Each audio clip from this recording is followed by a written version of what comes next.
So, who turns 27 this year? It's actually all 4 of them.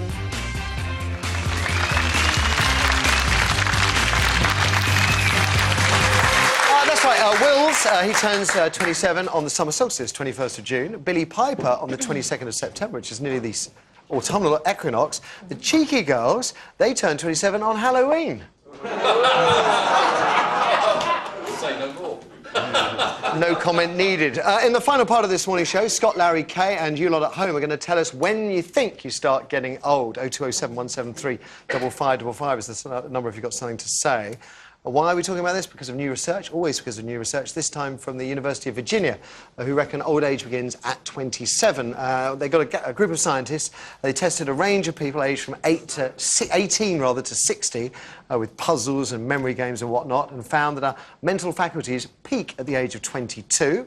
After that, you have a few good years, and then at 27, your brain starts to lose its sharpness, and thus begins the long, slow slide towards decrepitude.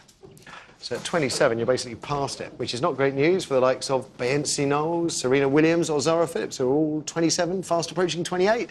I mean, hang on a moment. Who is going to argue that someone like Beyoncé is past it? I mean, she's beautiful, she's having hit records and films, sell-out world tours. I mean, surely she is in her prime. Maybe you think she's peaked. Psychologist Linda Blair, that's psychologist Linda Blair, not Exorcist star Linda Blair. You can spot the difference, yeah? Your mother. No, don't go there. Don't even think about it, Scott. Linda Blair says we spend a lot of our 20s defining ourselves by our jobs and by our relationships. 27 is when we tend to reassess things and make changes if life isn't going the way we'd planned. So 27 might not mean you're old, just that you're starting to get old.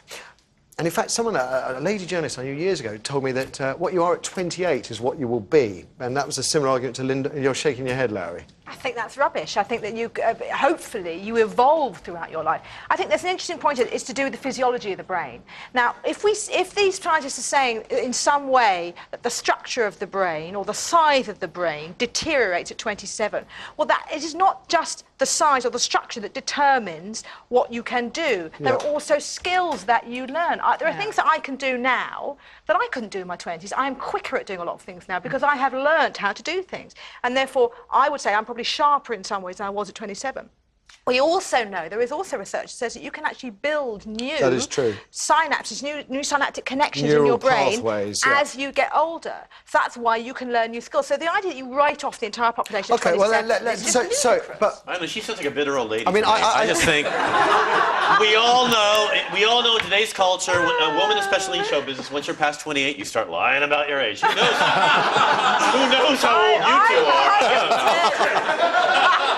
I mean, with all the makeup and the hair dye, they could anywhere between 25 and death, as far as I know. Right? No, really. Well, I tell you what, we're not as near death as you are, baby. I know. I'm the oldest one on the panel. I know. So I know what it's like to be. I know what it's like to be feeling old. I'm 46. It's like 80 in gay years. I'm like a chaperone. I'm a chaperone in a gay bar now. I mean, let's face it. The world is built for young people. We're all past our prime. When did it happen, Scott? We all know we are. I agree with Scott. What was it?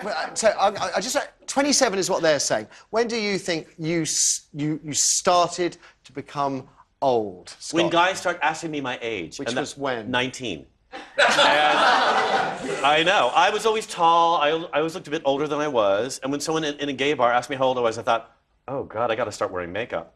And, and I mean, I believe, after having my nose done, I totally believe in plastic surgery. Because this has taken 5 years off my face, hasn't it? All right, well, no, I just think, you don't want to worry about age, because the minute you start worrying No, I'm not saying worry about it. But okay, so I say 35 again, ladies. But there are some people 32. You think 32? Thank you, Larry. 25. I don't think I'm ever going to be old. No, but you must have noticed. I noticed, for example, when I did things like exercise or have a big night out, that instead of just waking up and feeling like I used to do, I would wake up and feel like my body had been rebuilt and somebody had missed out the bearings. So yeah, but you see, Matthew, I was a very overweight teenager. I was quite fat in my 20s. I'm fitter now than I was. Yes, I get sciatica. Yes, I have to wear glasses, and you are now a blur because I'm not wearing them. But I don't think that makes you old. Lucky stars, I don't think that's what makes you old. I look at my mother. No, it's not about defensive. it's about celebrating, and not about celebrating being older, and not saying, oh, it's great to be older. Language. That's verboten. No one apologise. Can you I'm apologise? sorry I said that, but I meant it. It's I'm to the No, sorry. audience. seriously. No, I'm sorry. I thought we could. I know. You've been very good at playing the game. Sorry, but no, really. But seriously, I think that's charming and sweet and a Hallmark card, and I think it's very inspirational for people in wheelchairs that are aging and all that stuff to think that maybe they can still accomplish and create things and you know That's and so offer things to patronising about anybody I meant over it to 50. be. No, I did. I meant it to be. So patronising. Okay. But it's 'cause you're- Oh God! Hang on. I I do still have a job, but only just. Right. Okay. I hope Be that good. we get flooded with calls from people over 60 who tell us they've been climbing Everest one minute and they've been... Then maybe- They don't fall back because they drop dead. Stop. But just to do something in the middle, because anyone is saying, and I happen to agree that you have a peak, say 27, 32, whatever it Absolutely. is, does not mean it's an insult to people who It's are just getting older. something changes, your body changes, Something right. changes, and you have to accept Good. that. Let's throw it You open. do. Hold it. Let's throw it open to you guys. Hold what? When did you start feeling old? Betty's on line 1. She's actually 70. Good Betty, for you, good morning. Betty. Come on, great power, Betty. Good morning, Matthew. Good morning. 70 years old. Have you ever felt? And I never ever. Yes. I never feel old. I feel young. I went to work. I had to finish at Christmas, which I didn't want to do. So I'm now looking for another job. I've sent out lots of CVs, but I do think that when you put down that you're 70 and they look at your age, they don't bother seeing you, and they think you're a decrepit old woman. Well, I'm not. I'm a fit, active lady, and I want to keep on working. They told me in October I had to finish work, so I joined the gym. So I go to the gym 3 or 4 times a week now. It's not the same as going to work, and it's a bit dull, but I do love working. tell you And what, I worked in a residential home, which was the best job I ever had.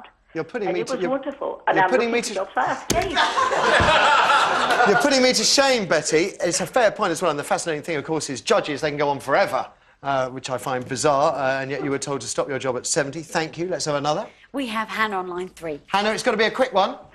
Well, just to say you're never too late. Started running at 34, summited Mount Everest at 44, was a dentist and decided that made me feel old.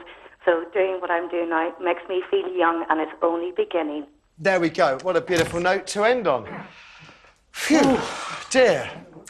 Well, Hannah, thank you. I'm all almost about out of time. testosterone replacement therapy, though, if you're a man. I'm all about it. A big thank you to this man for joining us this morning. If you want to see more of Scott unencumbered by the rules of daytime telly, catch him performing Scott Capuro's Position at London's Royal Vauxhall Tavern from tomorrow night. Guests include Graham Norton, Larry and Kay. Thank you both very much indeed, particularly you, Larry, because you really did step in at the last minute and the show was all the better I'm for so having glad you. I came. Bless you.